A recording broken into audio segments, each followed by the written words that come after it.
पंतप्रधान नरेंद्र मोदींनी जातीय जनगणनेचा निर्णय घेऊन न्याय दिला अशी प्रतिक्रिया चंद्रशेखर बावनकुळे यांनी दिली आहे। तर विरोधक वैफल्यग्रस्त झालेले आहेत। जातीय जनगणना व्हावी ही त्यांचीच मागणी होती।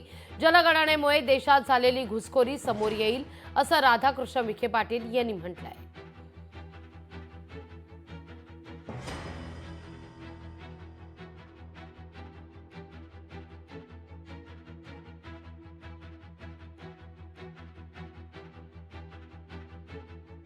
या देशामध्ये जेवढे समाज आहे त्या प्रत्येक समाजातला कमजोर व्यक्ती शोधणे आणि तो जातनिहाय जनगणनेच्या याच्यामध्ये आणून सामाजिक समता निर्माण करण्याचं काम माननीय प्रधानमंत्री मोदीजींनी केलं।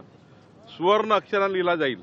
ऐतिहासिक दिवस आहे कालचा। मोदीजींनी जातनिहाय जनगणनेचा निर्णय घेतल्याबद्दल आणि महाराष्ट्रातले 1280 मंडळ स्तर आहे भाजपाचे त्या ठिकाणी अभिनंदन ठराव आम्ही पारित करू। जातीय जनगणनेच्या संदर्भामध्ये बऱ्याच दिवस याच्यावर चर्चा होती। आता सरकारने एक भूमिका घेतली।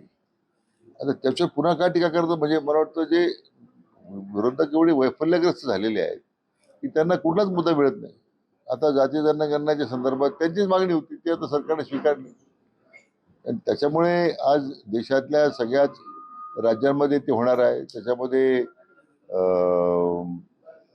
जो काही विशेष करून देशामध्ये जी घुसखोरी झालेली आहे ती सुद्धा मला वाटतं त्याच्यातून आपल्याला लक्षात येईल।